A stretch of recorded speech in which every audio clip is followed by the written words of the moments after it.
यहाँ से स्टार्ट करेंगे। दृष्टि इसके यहाँ पर टेस्ट नंबर 13 रहेगा, ठीक है। मेंटरशिप यहाँ पर टेस्ट नंबर 13 है। जो भी यहाँ पर जनवरी का जो यहाँ पर वीक आया था, जनवरी का यहाँ पर जो मेंटरशिप वीक था 2026 वाला, उसका यहाँ पर मेंटरशिप चल रहा है। और उससे पहले मैं 13 पेपर और करा चुका हूँ। वो मेंटरशिप दूसरा था, जो पहले के मेंटरशिप थे, है ना। तो यहाँ पर क्या कहता है, शेड्यूल इसका चेंज होता रहता है। शेड्यूल चेंज होगा तो यहाँ पर पेपर भी सब अलग अलग होते हैं, ठीक है। जो शेड्यूल दूसरा है यहाँ पर है और जनवरी वाला है, तो उसके हिसाब से यहाँ पर 13 पेपर है, 13वां।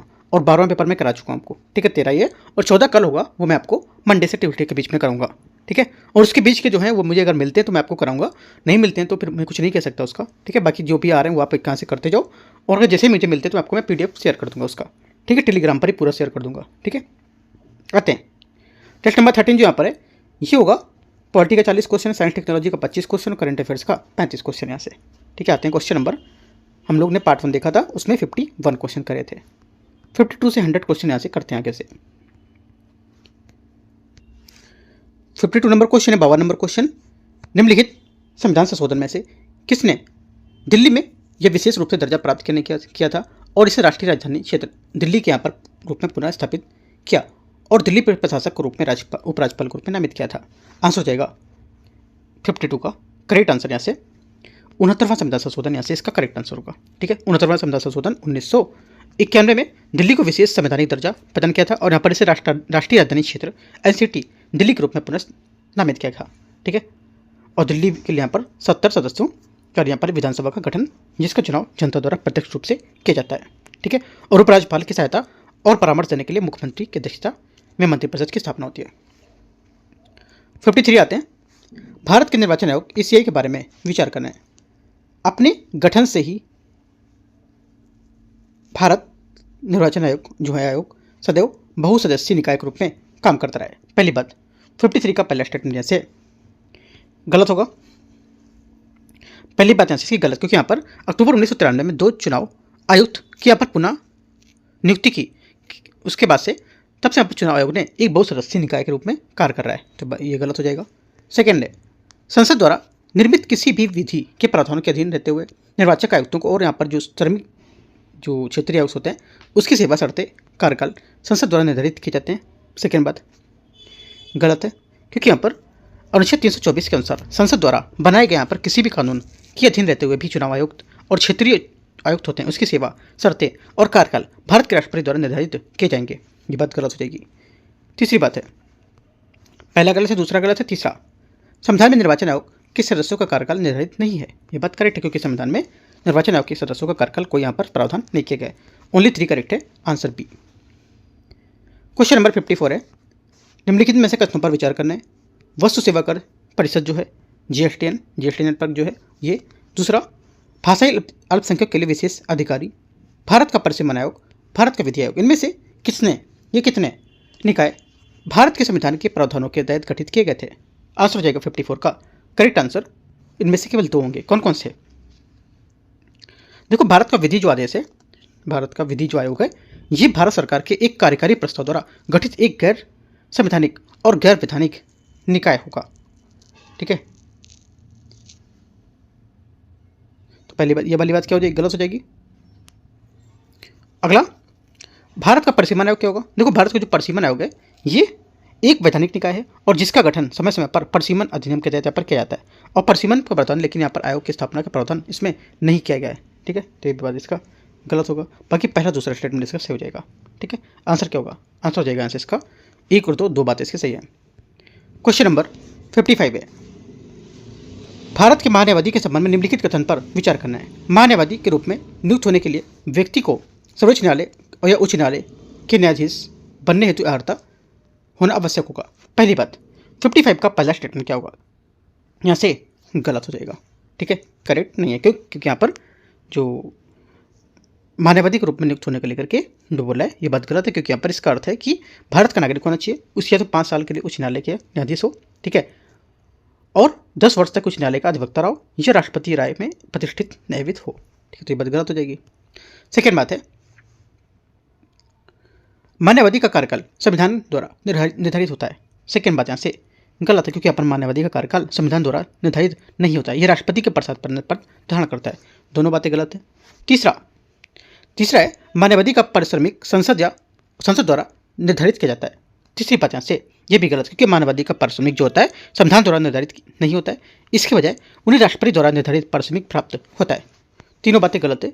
55 का आंसर सभी यहाँ से क्या हो जाएंगे, गलत हो जाएंगे इसके। 55 का आंसर डी यहाँ से करेक्ट आंसर है। 56 नंबर क्वेश्चन है, निम्नलिखित में से कितनों पर विचार करना है। भारत का नियंत्रक मालिका परीक्षक पद जो विमुक्त होते हैं उसके बाद भारत सरकार या किसी अन्य राज्य सरकार के अधीन अपने पद के लिए पात्र नहीं होते हैं। पहली बात करेक्ट है, सही है। सेकंड, संघ लोक सेवा आयोग के अध्यक्ष और जो पद विमुक्त होने के बाद भारत सरकार के किसी अन्य राज्य सरकार के अधीन अन्य नियोजन का पात्र होता है। सेकंड बात यहाँ से गलत होगी, क्योंकि यहाँ पर इसमें बात नहीं होंगे, ये भी गलत हो जाएगा। ठीक है, ये बात गलत हो जाएगी। पहली बात सही है इसकी, ओनली वन करेक्ट है, एक यहाँ से आंसर होगा। 57 है, भारतीय संविधान की 10वीं सूची के प्रावधानों के संबंध में विचार करना है। सदन का कोई निर्दलीय सदस्य यदि निर्वाचन के बाद किसी राजनीतिक दल में शामिल हो जाता है तो उसे सदस्यता निर्हरित घोषित कर दिया जाएगा। पहली बात 57 का पहला स्टेटमेंट क्या होगा यहाँ से, ये करेक्ट है। सेकेंड बात है, सदन का कोई माननीय सदस्य यदि सदन की अपनी सीट प्राप्त करने की तिथि से 6 माह के अंदर किसी राजनीतिक दल में शामिल हो जाता है तो उसे सदस्यता निर्हरित घोषित किया जाएगा। सेकेंड बात यहाँ से गलत होगी, क्योंकि यहाँ पर यदि कोई माननीय सदस्य केवल तभी निर्भर माना जाएगा जब वह सदन में अपनी सीट प्राप्त करने की तिथि से 6 माह की अवधि की समाप्ति के बाद किसी राजनीतिक दल में शामिल होता है। 6 माह के अंदर किसी राजनीतिक दल में शामिल होना अनुमान और इससे निर्भर नहीं माना जाएगा, तो गलत होगा। ओनली वन करेक्ट है। आंसर क्या होगा 57 का, पूछा सही कौन सा है, तो एक बात इसकी करेक्ट है।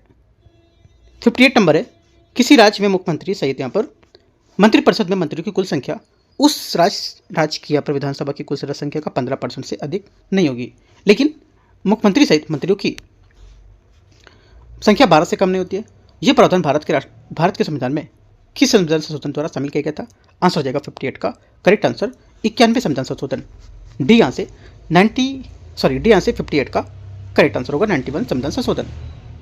ठीक है, आते 59 नंबर क्वेश्चन में। 59 नंबर 59 नंबर है, दल बदल के आधार पर निर्भरता के संबंध में कोई भी प्रश्न सदन के पीठासीन अधिकारी द्वारा तय किया जाता है। दल बदल विरोधी कानून के अंतर्गत ऐसे मामलों को निर्धारित करने के क्रम में पीठासीन अधिकारी के लिए कोई समय सीमा निर्धारित नहीं की गई है। मूल रूप से इस कानून में यह प्रावधान था कि पीठासीन अधिकारी का निर्णय अंतिम होगा और उसे किसी जो न्यायालय है उसमें चुनौती नहीं दी जा सकेगी। निम्नलिखित मामलों में किसमें सर्वोच्च न्यायालय ने इस प्रावधान को असंवैधानिक घोषित किया था। आंसर हो जाएगा 59 का करेक्ट आंसर। यहाँ से क्या होगा 59 का करेक्ट आंसर हो जाएगा आपका यहाँ से किहोतो होलोहन मामला, ए यहाँ से सही आंसर होगा। मैंने पॉलिटी का सुबह कुछ क्वेश्चन डिस्कस कराया है तो उसमें भी यहाँ पर था ये किहोतो वाला। ठीक है, जैसे कि PT 365 की जो मैगजीन है ना, ये काफ़ी न्यूज़ में था किहोतो कोलन मामला, आप जाके वहाँ देख सकते हो।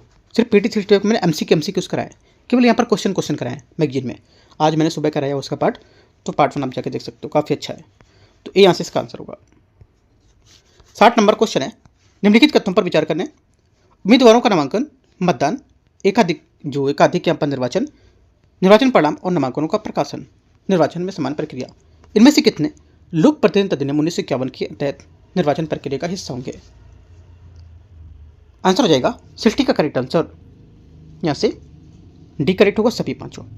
ठीक है, क्वेश्चन नंबर 61 है 61, भारतीय संविधान के कुछ राज्यों के लिए विशेष प्रावधानों के संबंध में विचार करना है। अनुच्छेद राज्य, पहला बोला 61 में कि यहाँ से अनुच्छेद 371A आर्टिकल 371A मिजोरम। पहली बात यहाँ से क्या होगी, पहली बात यहाँ से गलत है। ठीक है, पहली बात गलत है क्योंकि यहाँ पर 371A क्या होगा, ये नागालैंड। ठीक है, मिजोरम नहीं होगा। 371G मिजोरम, यहाँ पर नागालैंड बोला है, तो भी बात गलत हो जाएगी। ठीक है, तीसरा 371H ये बोला अरुणाचल प्रदेश, यहाँ से इसका करेक्ट होगा। तो क्या होगा, केवल एक बात इसकी सही है, तीनों में एक यहाँ से करेक्ट है तीसरे नंबर की। 62 नंबर है, भारतीय संविधान की 10वीं सूची के प्रावधानों के लागू करने के लिए बजाय इनमें नियम संबंध पर विचार करना है। ये बोला है सदन के अध्यक्ष स्वतः संज्ञान लेकर दल बदल जो संबंधी मामले होते हैं उसके पर्यवेक्षण कर सकते हैं। पहली बात 62 का पहला स्टेटमेंट यहाँ से क्या होगा, ये गलत है। ठीक है, पहली बात गलत है क्योंकि यहाँ पर सदन के अध्यक्ष स्वतः संज्ञान लेकर दल बदल मामले को नहीं देख सकते हैं। दल बदल मामला एक केवल सदन के किसी सदस्य द्वारा शिकायत मिलने पर ही शुरू किया जा सकता है, इस वजह से पहली बात गलत हो गई थी वो। ठीक है, सेकंड बात यहाँ से दल बदल के संबंध में अध्यक्ष द्वारा लिया गया निर्णय त्वरित स्वचालित प्रभाव डालता है। सेकंड बात यहाँ से यह भी गलत है क्योंकि यहाँ पर इस मामले की जांच के लिए विशेषाधिकार समिति के पास भेजना आवश्यक होता है। ठीक है। और दल बदल प्रभाव तुरंत या स्वचालित नहीं होता है और अंतिम निर्णय देने से पहले अध्यक्ष को निम्न कार्य करने होते हैं, जैसे कि संबंधित सदस्य को स्पष्टीकरण बताना होता है और विशेषाधिकार को ये भेजना होगा। दोनों बातें गलत है। डी यहाँ से आंसर होगा। 63 है जिला योजना समिति। डीपीसी के बारे में विचार करना है। डीपीसी के सदस्यों में 4/5 या 4/5 जो भाग है इसका, इसमें से जिलों को निर्वाचित जिला पंचायत और नगर पालिका के सदस्यों को उन्हीं में से चुना जाता है। पहली बात यहाँ से करेक्ट है, सही बात है इसकी, ठीक है। सेकंड बात होगी इसकी, क्योंकि यहाँ पर संविधान के सभी जो ये निर्देशित किया गया है कि यहाँ पर समिति के सदस्यों में से 4/5 जो हिस्सा होगा जिला पंचायतों के नगर पालिकाओं के निर्वाचित सदस्यों द्वारा चुना जाएगा और ये शहरी ग्रामीण जनसंख्या के अनुपात में होना चाहिए। ये बात करेक्ट हो गई। सेकंड बात है इसका, ये बोला डीपीसी के सदस्यों के निर्वाचन का तरीका राज्य विधानमंडल द्वारा निर्धारित किया जाता है। तीसरी सेकंड बात भी यहाँ से इसकी करेक्ट है, ठीक है, क्योंकि यहाँ पर राज्य विधानमंडल समिति की संरचना निर्वाचन एवं प्रक्रिया जो कार्यों के अध्यक्ष को लेकर निर्धारित करती है। दोनों बातें यहाँ से 63 की करेक्ट है। सी यहाँ से सही पूछा है तो आंसर हो जाएगा। अनुसूचित क्षेत्र समिति के बारे में विचार करना है। इसे राज्य विधानमंडल द्वारा निर्मित विधि के अंतर्गत गठित किया जाता है। पहली बात 64 का आंसर क्या होगी, ये गलत है, क्योंकि यहाँ पर इसे राज्य सरकार के राजपत्र में अधिसूचना के माध्यम से गठित किया जाता है, तो ये बात गलत हो जाएगी। सेकंड है, ये आंशिक रूप से निर्वाचित तथा आंशिक रूप से नामांकित होती है। सेकंड बात भी गलत है, क्योंकि यहाँ पर इसके अलावा नगर पालिका के विपरीत ये पूर्णतः नामांकित होती है और इसे सदस्य जिसमें प्रत्येक अध्यक्ष भी शामिल होते हैं और राज्य सरकार द्वारा नामित किए जाएंगे। दोनों बातें गलत है। आंसर 64 का डी करेक्ट है। 65 नंबर है, निम्नलिखित पर विचार करना है। 103वें संविधान संशोधन द्वारा राष्ट्रीय पिछड़ा वर्ग आयोग को संवैधानिक दर्जा मिला है।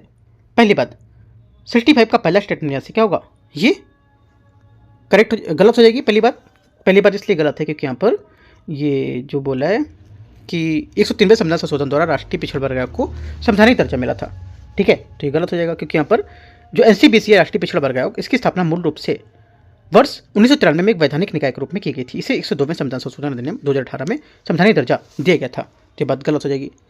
103वें संविधान संशोधन द्वारा भारतीय संविधान में अनुच्छेद 338 भी शामिल किया गया था। सेकेंड बात यहाँ से गलत होगा, क्योंकि यहाँ पर इसी उद्देश्य के जो संशोधन द्वारा माध्यम से संविधान का नया अनुच्छेद 338 भी जोड़ा गया था और इसे आयोग के संवैधानिक निकाय बनाता है, ये भी बात गलत है। तीसरा, राष्ट्रीय पिछड़ा वर्ग आयोग में कुल 7 सदस्य होते हैं जिनकी नियुक्ति राष्ट्रपति द्वारा की जाती है। तीसरी बात यहाँ से क्या होगी, तीसरी बात यहाँ से ये भी गलत है, क्योंकि यहाँ पर राष्ट्रीय पिछड़ा वर्ग आयोग है एलसीबीसी कुल 5 सदस्य होते हैं। कितने होते हैं, 5 सदस्य होते हैं, ठीक है, एक अध्यक्ष, एक उपाध्यक्ष तथा 3 अन्य सदस्य होते हैं। सभी सदस्य को राष्ट्रपति द्वारा अपने हस्ताक्षर और मुहर सहित यहाँ पर एक वारंट जारी करके नियुक्त किया जाता है। इंपॉर्टेंट बात है, तीनों गलत है, आंसर डी।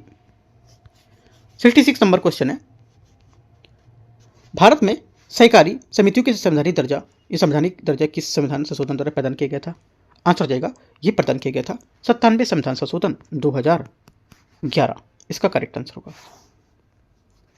67 है, भारतीय संविधान के किस अनुच्छेद में यह प्रावधान है कि धर्म, नस्ल, जाति, लिंग या उनमें से किसी आधार पर किसी व्यक्ति को मतदाता सूची में शामिल होने के लिए अयोग्य नहीं ठहराया जा सकता है, यह नहीं ठहराया जाएगा। इसके साथ ही इन्हीं आधारों पर किसी भी निर्वाचन क्षेत्र के लिए अलग विशेष मतदाता सूची में शामिल होने का दावा नहीं किया सकता है। तो किस आर्टिकल में बताएगी बात, ये आंसर जाएगा 67 का, ये बताएगी आर्टिकल 325 325 यहाँ से सही आंसर होगा। 68 है, निम्नलिखित कथनों पर विचार करने। संसद और राज्य विधानमंडल की सदस्यता हेतु अर्हता एवं निर्भरता, आम चुनाव की अधिसूचना, चुनाव संचालन के लिए प्रशासनिक तंत्र, राजनीतिक दलों का पंजीकरण, इनमें से कितने उपबंध लोक प्रतिनिधित्व अधिनियम 1951 के अंतर्गत शामिल होंगे, आंसर हो जाएगा 68 का करेक्ट आंसर सभी, ये सभी शामिल होंगे। लोक प्रतिनिधित्व अधिनियम 1951 को उन मामलों का प्रावधान हेतु अधिनियमित किया गया जिनमें लोक प्रतिनिधित्व अधिनियम 1950 के अंतर्गत शामिल नहीं किए गए थे। आंसर हो जाएगा डी यहाँ से करेक्ट है 68 का। 69 नंबर है, निम्नलिखित राज्यों पर विचार करना है। महाराष्ट्र, कर्नाटक, तमिलनाडु, गुजरात, उड़ीसा, हिमाचल, कितने राज्यों को भारतीय संविधान के भाग 21 के अंतर्गत विशेष उपबंध प्रदान किए गए हैं, आंसर हो जाएगा 69 का करेक्ट आंसर। इनमें से केवल किसको, केवल 3 को, महाराष्ट्र, गुजरात, नागालैंड, असम, मणिपुर, आंध्र प्रदेश। महाराष्ट्र, ठीक है, और गुजरात, असम, नागालैंड, मणिपुर है इसमें कुछ नहीं है इसमें, और हो जाएगा आंध्र प्रदेश भी इसमें नहीं है, और आपको हो जाएगा इसमें से तेलंगाना, सिक्किम, तेलंगाना, सिक्किम भी इसमें नहीं है, अरुणाचल प्रदेश, गोवा, कर्नाटक, अरुणाचल प्रदेश, गोवा, कर्नाटक, कर्नाटक इसमें है। तो इतने टोटल हैं जितने में से आप 3 यहाँ पर दे रखे हैं। ठीक है, 3 यहाँ से आंसर हो जाएगा। 70 नंबर है, निम्नलिखित शर्तों पर विचार करना है। लोकसभा या राज्य विधानसभा के आम चुनाव में 4 या उससे अधिक राज्यों में डाले गए वैध मतों का 6% प्राप्त करना और किसी एक राज्य में 4 लोकसभा सीटें जीतना। पहली बात 70 की ये बोला है, तो क्या किस चीज़ को लेकर बात कर रहा है देखते हैं इसको पहले। ये बात कर रहा है कि इनमें से कितनी शर्तें जो हैं राष्ट्रीय दल के रूप में मान्यता प्राप्त करती हैं। राष्ट्रीय दल के रूप में अगर मान्यता प्राप्त करेंगी तो 70 का जो पहला स्टेटमेंट हो जाएगा, यहाँ से क्या होगा, ये यहाँ से इसकी पहली बात 70 की लोकसभा या राज्यसभा में, विधानसभा में, आम चुनाव में 4 या उससे अधिक राज्यों में डाले गए वैध मतों का 6% प्राप्त करना है ना। तो ये बात इसकी करेक्ट हो जाएगी, सही बात है। दूसरा बोला है, लोकसभा में आम चुनाव में लोकसभा की कुल सीटों में 2% जीत हासिल करना जाने जिसके अलग अलग राज्यों में, ये भी बात यहाँ से करेक्ट है। 4 राज्यों में 4 राज्य स्तरीय दल के रूप में मान्यता प्राप्त होना, ये बात गलत। 4 राज्यों में जो स्तरीय दल है उसके रूप में मान्यता प्राप्त करना, ये बात इसका होना चाहिए सही, तो ये बात गलत होगा। 1 2 करेक्ट है, 2 बातें इसके सही है। 71 है, राष्ट्रीय गौरव अपमान निवारण अधिनियम 1971 के अंतर्गत अपराध दोषी व्यक्ति को संसद तथा राज्य विधानमंडल के निर्वाचन हेतु किस निश्चित अवधि के लिए अयोग्य ठहराया गया था या ठहराया जाता है।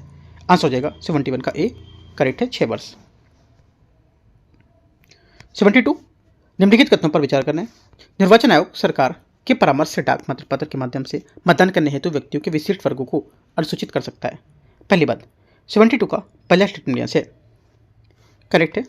दूसरा, डाक मतपत्र के माध्यम से मतदान हेतु अनुसूचित व्यक्ति अपने निर्वाचन क्षेत्र में केवल डाक मतपत्र द्वारा ही मतदान कर सकता है। सेकेंड बात यहाँ से करेक्ट है, दोनों बातें सही है। सी आगे देखते हैं क्वेश्चन नंबर 73।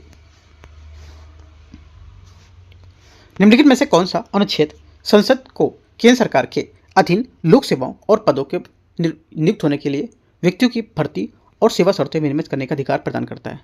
आंसर हो जाएगा 73 का करेक्ट आंसर बी आर्टिकल 309 अनुच्छेद 309। 74 है, निम्नलिखित पर विचार करना है। रक्षा सेवाओं, केंद्रीय सिविल सेवाओं और अखिल भारतीय सेवाओं के सदस्य या केंद्र के अधीन सैन्य या सिविल पदों पर नियुक्त व्यक्ति राष्ट्रपति के प्रसाद पर अपना पद धारण करता है। पहली बात 74 का पहली बात यहाँ से करेक्ट है। दूसरा, किसी सिविल सेवक को उस प्राधिकारी से अधीनस्थ किसी प्राधिकारी द्वारा परिचय से हटाया नहीं जा सकता है जिसके द्वारा उसे नियुक्त किया जा सकता है। ये बात एकदम करेक्ट है, जो नियुक्त करेगा वही यहाँ पर इसको नहीं हटाएगा, है ना। तो दोनों बातें यहाँ से क्या करेक्ट है, आंसर 74 का सी यहाँ से करेक्ट हो जाएगा। 75 बातें निम्नलिखित पर विचार करना है। केंद्रीय सूचना आयोग एक मुख्य सूचना आयुक्त होता है। पहली बात 75 का पहला स्टेटमेंट यहाँ से करेक्ट है। मुख्य सूचना आयुक्त की नियुक्ति प्रधानमंत्री, लोकसभा में विपक्ष का नेता और भारत के मुख्य न्यायाधीश से मिलकर गठित एक समिति सिफारिश के आधार पर राष्ट्रपति द्वारा की जाती है। सेकेंड बात यहाँ से गलत है, क्योंकि यहाँ पर उनकी नियुक्ति भारत के राष्ट्रपति द्वारा एक समिति की सिफारिश पर की जाती है जिसमें से प्रधानमंत्री अध्यक्ष के रूप में, लोकसभा का विपक्ष का नेता और प्रधानमंत्री द्वारा नामित एक केंद्रीय कैबिनेट शामिल होता है। ठीक है, ये बात यहाँ से गलत होगा। तीसरा, मुख्य सूचना आयुक्त केंद्र सरकार द्वारा निर्धारित कार्यकाल के लिए 65 वर्ष या उससे 65 वर्ष की आयु प्राप्त करने तक जो भी यहाँ पर पहले हो वो पद धारण करेगा। तीसरी बात यहाँ से करेक्ट है। आंसर क्या होगा, आंसर हो जाएगा आपका मुख्य सूचना आयोग और सूचना आयुक्त को लेकर के यहाँ पर जो बात है तीसरी वाली करेक्ट है। 1 और 3 सही है, तो आंसर क्या होगा, ए यहाँ से सही आंसर होगा 75 का। 76 देखते हैं। एक्सोन्यूक्लियेज और एंडोन्यूक्लियेज के संबंध में विचार करना है। एक्सोन्यूक्लियेज द्वारा डीएनए अणु में जो सिरे होते हैं इसमें क्रमिक रूप से न्यूक्लियोटाइड को अलग किया जाता है। पहली बात 76 का पहला स्टेटमेंट यहाँ से करेक्ट है। एंडोन्यूक्लियेज द्वारा डीएनए स्टैंड के विशिष्ट स्थानों पर विशेष न्यूक्लियोटाइड अनुक्रम की पहचान डीएनए को काटा जाता है। सेकेंड बात ये भी करेक्ट है। दोनों बातें एक्सो यहाँ पर न्यूक्लियेज और एंडोन्यूक्लियेज के बारे में एकदम सही बताई जा रही हैं। ठीक है, क्वेश्चन नंबर 77 है। पुनर्योगज डीएनए की तकनीकी के संबंध में विचार करना है। पहली बात है, इसके तहत किसी बाहरी डीएनए खंड को ऐसे वेक्टर में प्रविष्ट कराया जाना शामिल होता है जो उससे उपयुक्त होस्ट के अंदर रेप्लिकेट होने में सक्षम बनाता है। पहली बात 77 का क्या होगा यहाँ से करेक्ट है। दूसरी बात है पुनर्योजन डीएनए तकनीकी की सफलता डीएनए अणुओं को काटने, संयोजित करने और उनका प्रवर्धन करने में सक्षम जैविक जो उपकरण उसकी उपलब्धता पर निर्भर करता है।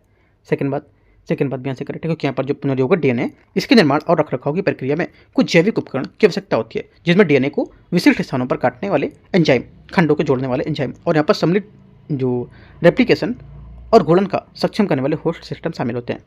दोनों बातें यहाँ से पुनर्योजित डीएनए के बारे में एकदम करेक्ट है और टॉपिक भी थोड़ा इंपॉर्टेंट है, इसको पढ़ना है डीप जाके आपको, ठीक है। आंसर क्या होगा 77 का सी करेक्ट हो जाएगा। क्वेश्चन नंबर 78 है पादप जैविक जैव प्रौद्योगिकी के तहत किसी एक पादप कोशिका या एक प्लांट की वह क्षमता है जिसमें वह उपयुक्त पोषक के माध्यम से स्टेराइल परिस्थितियों के अंतर्गत उगाए जाने के एक यहाँ पर पूर्ण पौधे में पुनर्विकसित हो जाएगा। निम्नलिखित में से किस के रूप में जाना जाता है, किस रूप में जाना जाएगा? आंसर हो जाएगा 78 का करेक्ट आंसर ये जाना जाता है टोटिपोटेंसी के रूप में जाना जाता है, बी सही आंसर है 78 का। 79 अर्जित प्रतिरक्षा के संबंध में विचार करना है। मानव शरीर की पहली बार किसी रोगजनक के संपर्क में आने से उच्च तीव्रता की प्राथमिकता प्रतिरक्षा प्रतिक्रिया उत्पन्न होती है। पहली बात 79 का पहला स्टेटमेंट यहाँ से क्या होगा? गलत है। पहला स्टेटमेंट क्या होगा? पहला स्टेटमेंट यहाँ से गलत हो जाएगा इसका। दूसरा उसी रोगजनक में पुनः संपर्क में आने से प्रतिरक्षात्मक स्मृति के कारण तीव्र क्षमता या तीव्र द्वितीयक प्रतिक्रिया उत्पन्न होती है।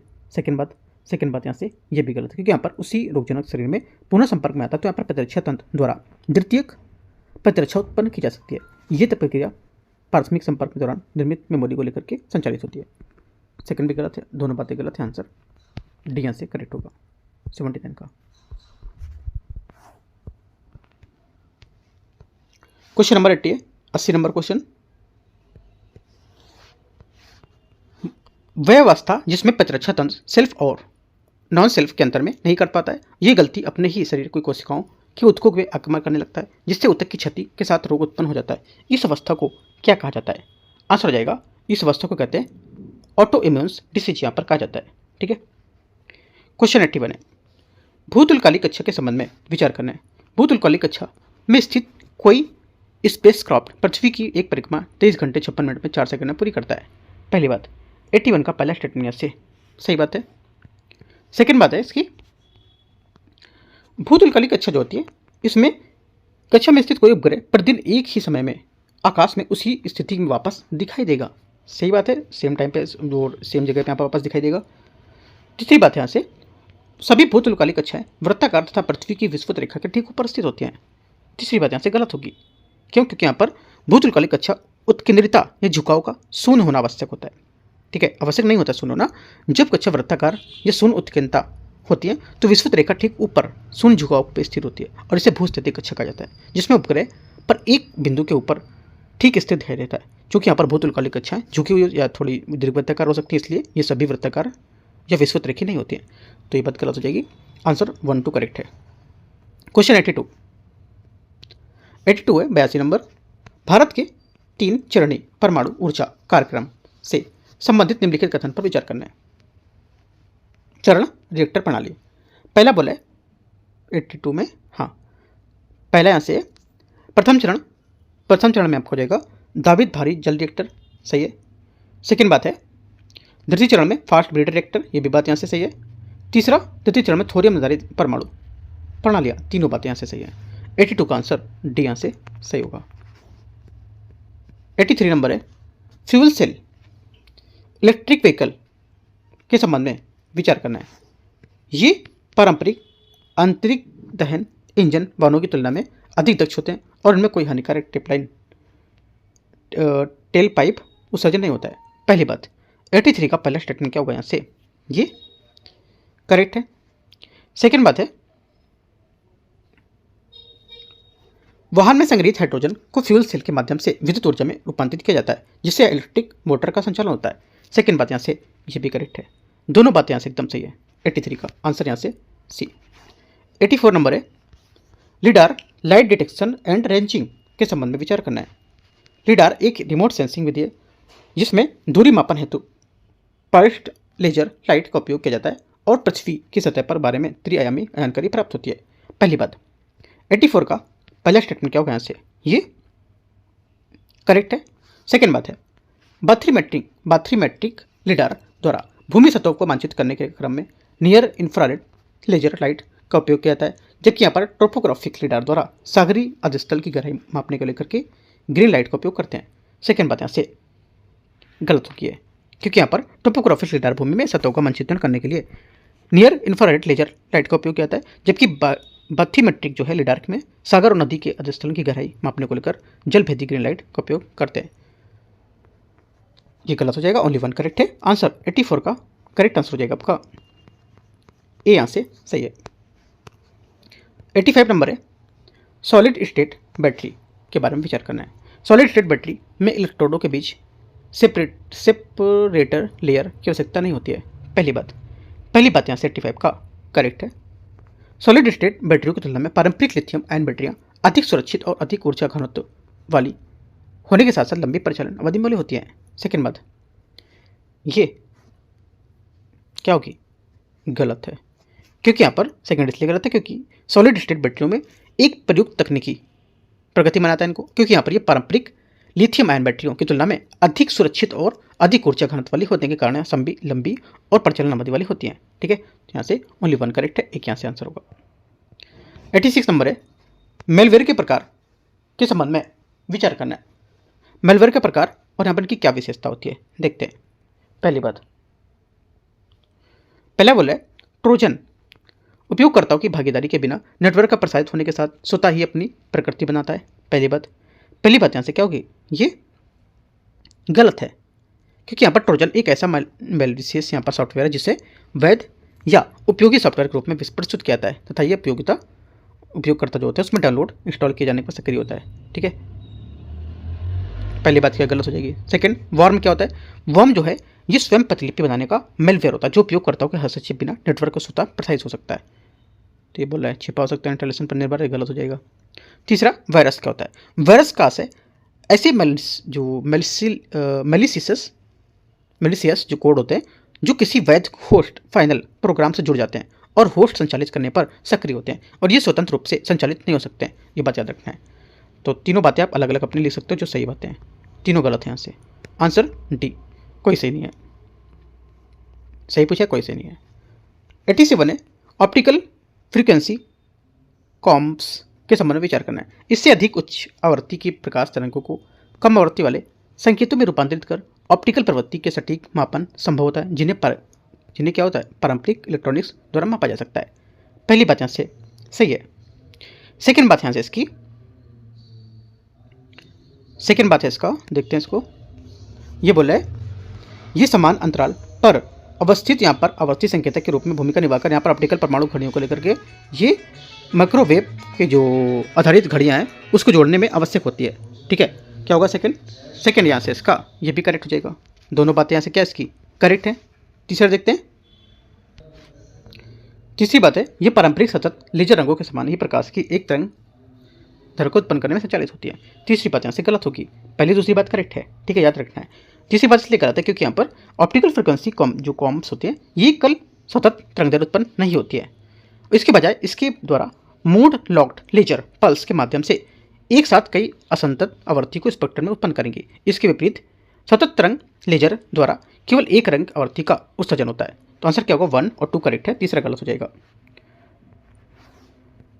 88 नंबर क्वेश्चन 88 नंबर, निम्नलिखित में से कौन सा क्वासर का सबसे उपयुक्त वर्णन होगा। क्वासर का सबसे उपयुक्त वर्णन में से कौन सा है, करेक्ट आंसर हो जाएगा 88 का सही आंसर। यहाँ से अति विशाल ब्लैक होल से प्रेरित अत्यधिक प्रदीप्ति गैलेक्टिक कोर होता है। ठीक है, बी यहाँ से इसका आंसर है।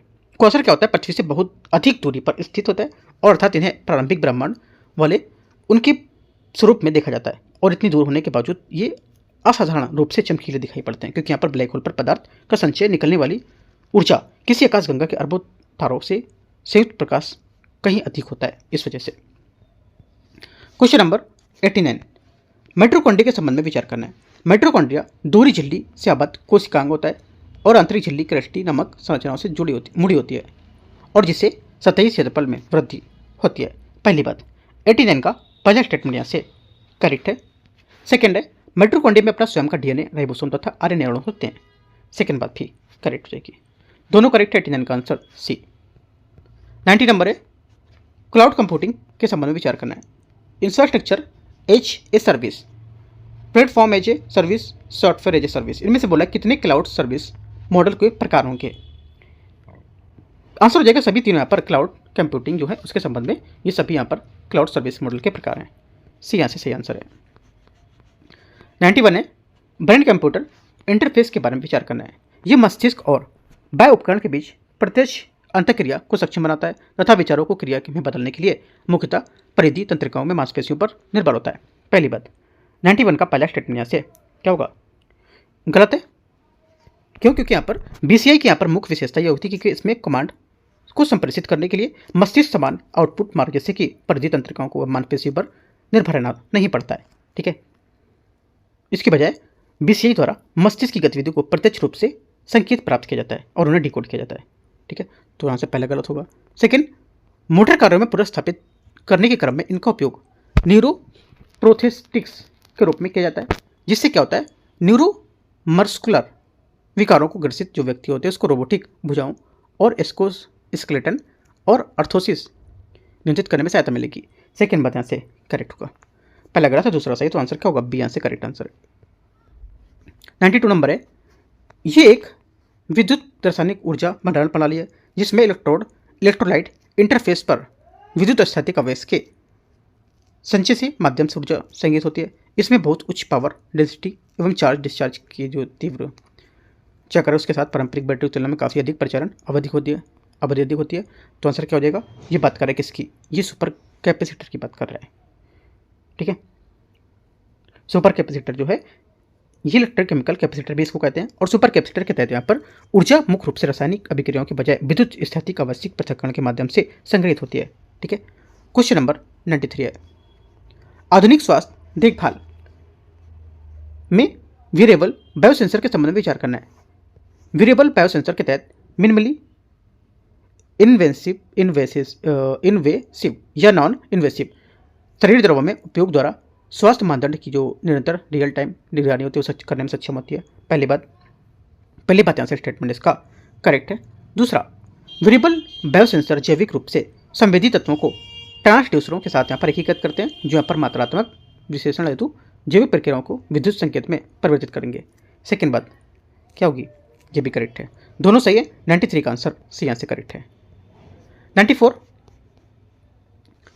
जीनो ट्रांसप्लांटेशन के संबंध में विचार करना है। जीनो ट्रांसप्लांटेशन का आशय एक मानव से दूसरे मानव में कोशिकाओं, ऊतक या अंगों का प्रत्यारोपण करना होता है। पहली बात 94 का पहला स्टेटमेंट यहाँ से गलत है, क्योंकि यहाँ पर जीनो ट्रांसप्लांटेशन उन चिकित्सकीय प्रक्रियाओं को संबंधित है जिनमें किसी गैर मानव पशु स्रोत से प्राप्त जीवित कोशिकाएं, ऊतक या अंग किसी मानव के प्रत्यारोपित स्थापित जो या प्रविष्टि कराए जाते हैं या मानव से उत्पन्न जो मानव या प्रत्यारोपण नहीं होता है। दूसरी बात है जीनो ट्रांसप्लांटेशन में ऐसी मानव कोशिकाओं में ऊतक या अंगों को शामिल किया जाता है जिनका एक्स विवो अवस्था में जीवित गैर मानव पशु कोशिकाओं में ऊतक या अंगों के लिए संपर्क हुआ हो।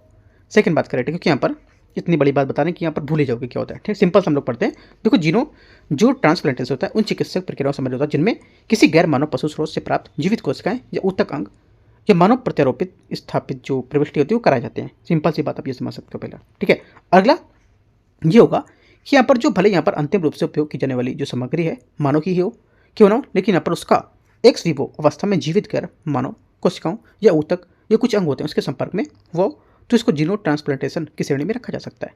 तो सेकेंड बात इसकी करेक्ट है, पहली बात गलत थी। हाँ, पहली बात गलत थी, दूसरी बात सही है।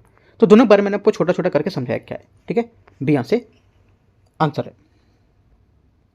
95 है सेफीड परिवर्ती तारों के संबंध में विचार करना है। सेफीड परिवर्ती तारे ऐसे तारे होते हैं जिनकी चमक में तारे के अंदर होने वाले भौतिक परिवर्तनों के कारण नियमित और आवधिक परिवर्तन होता है।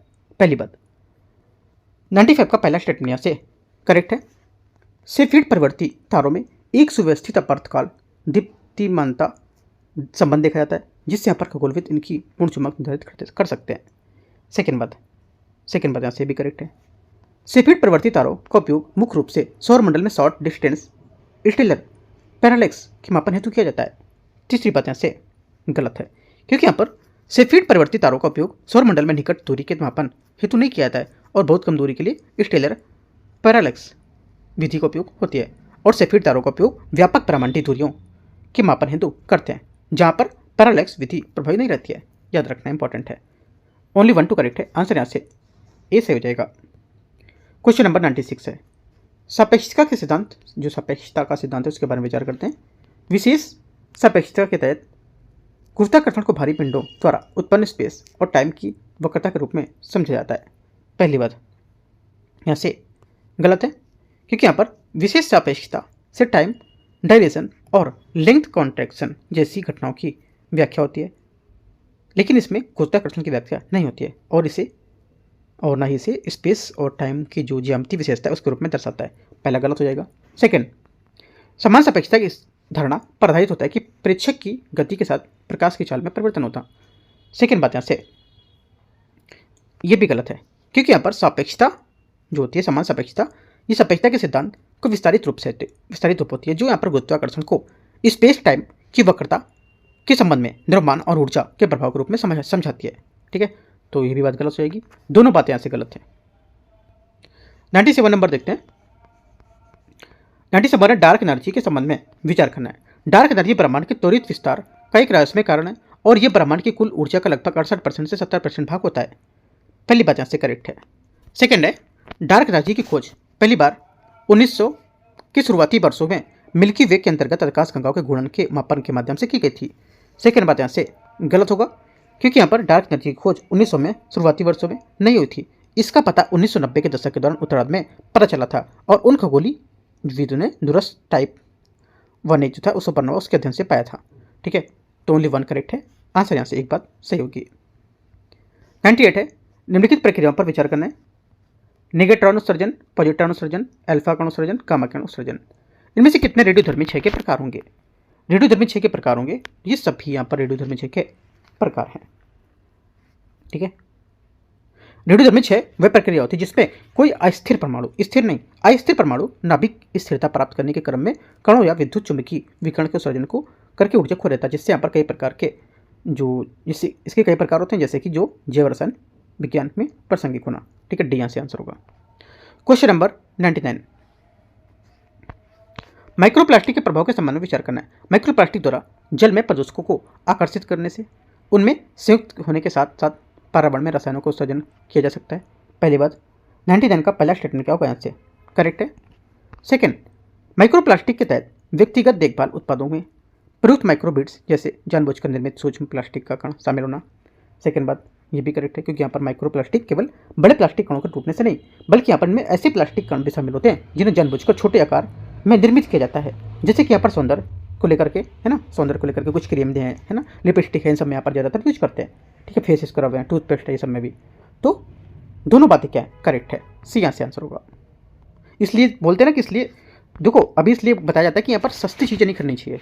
अभी ज़्यादातर क्या है, जैसे मान लो मैं एक एग्जांपल लेता हूँ, एक जैसे कि वैसलीन है, ठीक है, या लिपस्टिक टाइप में, अभी मान लो 10 रुपये की भी मिलती है, वही चीज़ आप देखोगे लैक्मी का ये सब चीज़ का खरीदोगे ना तो 500 रुपये के 600 रुपये के आसपास है। मैंने ली नहीं, लेकिन यहाँ पर कुछ रेट है ना, तो कभी कभी देखें ऑफर आता है ना, तो दिख के आता है कितना महंगा भी है, राइट। सेम चीज़ 10 रुपये मिलती है, तो सेम चीज़ नहीं है वो। मैं पहले सेम ही चीज़ समझता था कि सेम चीज़ होती है, सेम नहीं है, क्योंकि यहाँ पर इन सब में क्या यही चीज़ मिलाया था, जो सस्ती चीज़ है ना उसमें यही सब मिलाया जा रहा है, लेड मिलाया जा रहा है ना, यहाँ पर छोटा छोटा जो माइक्रो प्लास्टिक है वो यूज होते हैं, तो उनसे बचना है, राइट।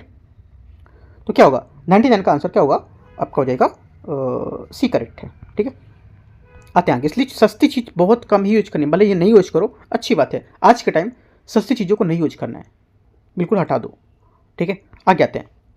100 नंबर क्वेश्चन है, अक्सर खाद्य सुरक्षा और पोषण से संबंधित समाचारों में दिखाई जाने वाली जो एस्पार्टेम, न्यूटेम और स्टेविया और एडवांटेम को सर्वोत्तम रूप से किस प्रकार वर्णित किया जा सकता है? आंसर हो जाएगा, इसको वर्णित करेंगे चीनी के विकल्प के रूप में प्रयुक्त उच्च प्रभाव वाले जो स्वीटनर होते हैं उसको लेकर के। बी यहाँ से करेक्ट आंसर होगा। ये जो स्टेविया होता है यद्यपि पौधे से प्राप्त किया जाता है, फिर भी इसमें उच्च प्रभाव वाले जो स्वीटनर होते हैं उसकी श्रेणी में रखा जाता है, क्योंकि इसमें उपस्थित स्टेवियोल ग्लाइकोसाइड्स अत्यधिक मिठास लाता है, राइट, जो सुक्रोज से कहीं अधिक होता है, और इसमें प्राकृतिक स्रोत में मौजूद इसका कार्यात्मक उपयोग उच्च प्रभाव वाले स्वीटनरों के साधन में ही प्रयोग करते हैं। स्वीटनर के जो सामान होते हैं उसमें प्रयोग करेंगे, राइट। और इन सभी स्वीटनर में मुख्य उद्देश्य चीनी के स्थान पर इनका प्रयोग करना ताकि कैलोरी वाले जो नियंत्रित शर्करा है इसका सेवन वाले आहार में इनको तैयार किया जा सके। ठीक है, बी यहाँ से आंसर होगा।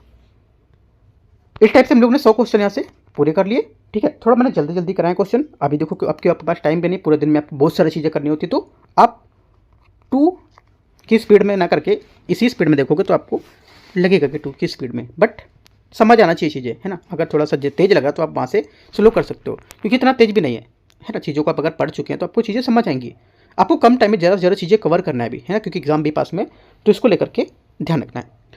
और यहाँ पर हम लोग अभी टेस्ट आएंगे लेकर, टेस्ट नंबर कौन सा 14, हाँ टेस्ट नंबर 14 लेके आएंगे। ये 13 था ना, कौन सा था देख लेता हूँ।